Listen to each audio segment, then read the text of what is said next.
Salut les enfants, ou hola comme on dit en espagnol. Ça y est, nous avons quitté le Brésil pour nous rendre en Argentine. Nous avons commencé avec Puerto de Iguazú, un lieu réputé pour ses immenses chutes d'eau, certaines pouvant mesurer jusqu'à 82 mètres, soit l'équivalent d'un immeuble de 27 étages. Les chutes d'Iguazú se trouvent au croisement entre le Brésil, le Paraguay et bien sûr l'Argentine. Regardez comme ces chutes sont magnifiques, et elles sont aussi très bruyantes. Les éclaboussures et la lumière nous ont éblouis. Aïe, les yeux. Nous avons croisé aussi des coatis, ces mignonnes petites bêtes ressemblant aux ratons laveurs. Nous avons aussi vu un serpent, mais il est passé beaucoup trop vite et nous n'avons pas pu le photographier. Moi, j'ai eu peur. Après un long trajet en bus, nous sommes arrivés à Buenos Aires, la capitale de l'Argentine. C'est une ville très jolie et chaleureuse. Elle concentre 75% de la richesse de l'Argentine. Buenos Aires a aussi été une terre d'accueil pour les Espagnols et les Italiens à la fin du XIXe siècle. À leur arrivée, les premiers Européens, pensant trouver beaucoup de métaux précieux, dont l'argent, ont donné le nom d'Argentine au pays. Certains quartiers ressemblent beaucoup à Madrid et même à Paris, et d'autres sont très colorés. C'est une ville culturelle où il y a beaucoup de choses à visiter et on y mange très bien.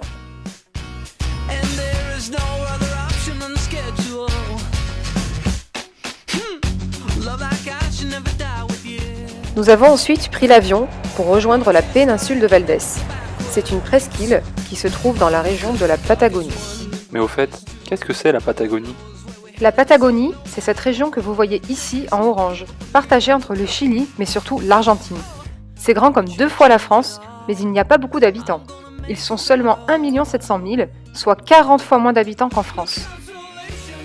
La faune et la flore y sont incroyables. C'est ici que l'on trouve les glaciers, les animaux marins et d'immenses montagnes. Nous avons traversé la péninsule de Valdés que vous voyez ici dans le cercle bleu en voiture.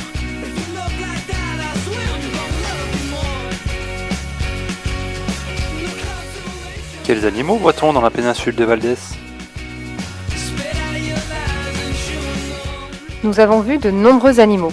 Sur le trajet désert, nous avons croisé des guanacos, le cousin du lama, et des nandous, de la famille de l'autruche. Nous avons aussi vu des tatous, regardez. Mais le plus impressionnant, ce sont les lions de mer et les éléphants de mer. Vous voyez, ils s'étendent tout au long de la plage. Les lions de mer sont énormes et doivent leur nom à la crinière des mâles. Nous avons aussi vu plein de bébés. Il y avait aussi des orques qui ont nagé sous nos yeux, mais nous n'avons aperçu que le sommet de leur tête. De juillet à septembre, il y a des baleines, et nous n'étions donc pas à la bonne période pour les apercevoir. Nous avons aussi croisé quelques pingouins de Magellan. Le lendemain, direction Punta Tombo, pour voir la colonie de pingouins. Écoutez le bruit qu'ils font.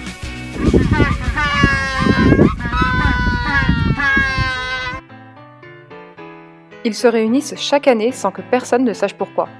Regardez comme nous avons pu les approcher de près. Mais ici, le pingouin est roi. Il faut lui céder le passage, comme les voitures au passage piéton. Et il est surtout très important de les laisser tranquilles. Nous avons pu constater qu'ils peuvent nager très vite.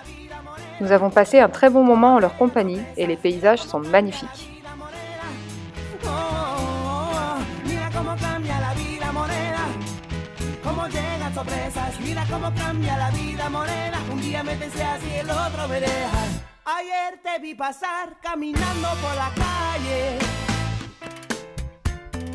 Quel beau coucher de soleil!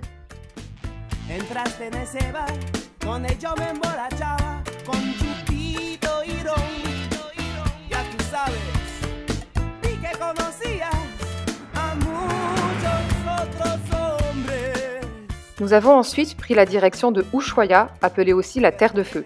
C'est le bout du monde. Ici, nous avons fait des randonnées, il fallait être en forme.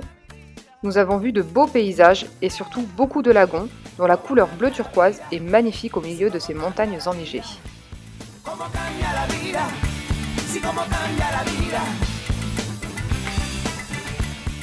C'est d'ailleurs lorsque la neige des montagnes fond que les lagons se forment. Nous avons eu la chance de croiser des renards très joueurs et des chevaux.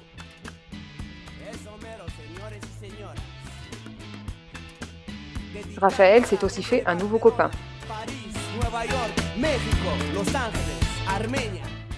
C'est difficile la montée. Miam, des empanadas après une grosse journée.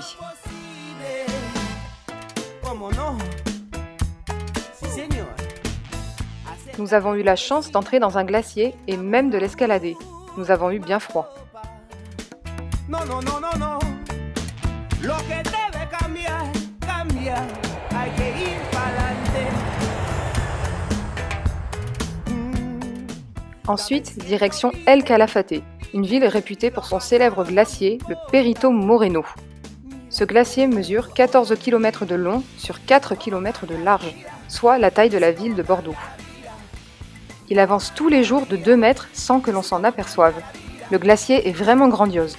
Nous avions une belle visibilité grâce au soleil et nous avons pu voir les reflets bleus apparaissant sur le glacier. Et oui, des reflets bleus. Pourquoi y a-t-il des reflets bleus sur le glacier? Lorsque la glace est peu compacte, elle laisse passer de l'air et reflète donc une lumière blanche. En revanche, lorsque celle-ci est compacte, elle ne laisse pas passer d'air et le reflet est donc bleu. Si tú no me puedes aguantar, pues cierra la puerta. Ya no te quiero. Cállate, lengua salada. Après El Calafate, nous sommes allés à El Chalten. C'est un endroit où il y a beaucoup de randonnées à faire dans les montagnes. Il y a d'ailleurs une immense montagne qui est très connue, qui s'appelle le Fitzroy, qui mesure 3441 mètres, soit 11 fois la tour Eiffel. Nous avons fait une grande randonnée qui nous a permis de voir le Fitzroy de près, encerclé par ce beau lagon. Et Raphaël en a profité pour faire le casse-cou.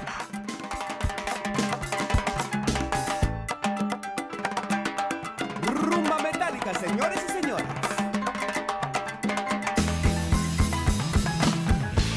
Cómo cambia la vida, sí, cómo cambia la vida.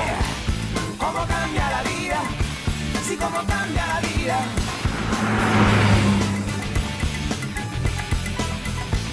Cómo cambia la vida. Nous avons ensuite été dans une estancia, toujours en croisant des guanacos sur la route et de somptueux paysages. Une estancia, c'est un ranch. Nous y avons vu la vie des gauchos. Regardez, nous avons été très bien accueillis. Mais qui sont les gauchos? Les gauchos, ce sont les cow-boys argentins. Ils vivent dans la Pampa, un endroit très reculé de l'Argentine, où peu de gens vivent.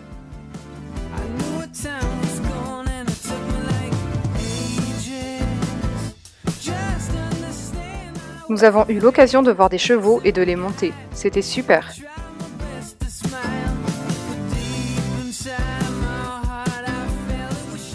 Le soir, nous avons mangé un véritable barbecue argentin. C'était délicieux. Nous avons vu des moutons et nous avons assisté au moment où le gaucho réunit tous les moutons pour pouvoir les compter, les soigner et prévenir d'éventuelles maladies qui pourraient se propager sur le troupeau. Nous sommes ensuite remontés un peu plus au nord de l'Argentine, vers Bariloche, pour se rapprocher du Chili. Au fait, que mange-t-on de bon en Argentine? On mange très bien en Argentine. L'asado, qui est le barbecue argentin, car les Argentins mangent beaucoup de viande. Le dolce de leche, qui est une confiture de lait. L'alfajores, qui est un biscuit qu'on mange surtout au goûter. Et principalement les empanadas, qui sont des chaussons fourrés à la viande, au poisson ou au fromage. C'est délicieux. D'ailleurs, vous pouvez trouver sur notre blog la recette dans la catégorie carnet de recettes. Demandez à vos parents de vous aider à les faire. L'Argentine est un très beau pays que nous avons beaucoup aimé. Les gens sont gentils, on y mange bien, les paysages sont magnifiques et il y a plein d'animaux. D'ailleurs, partout dans les rues et dans les maisons, l'Argentine est peuplée de chiens. Regardez.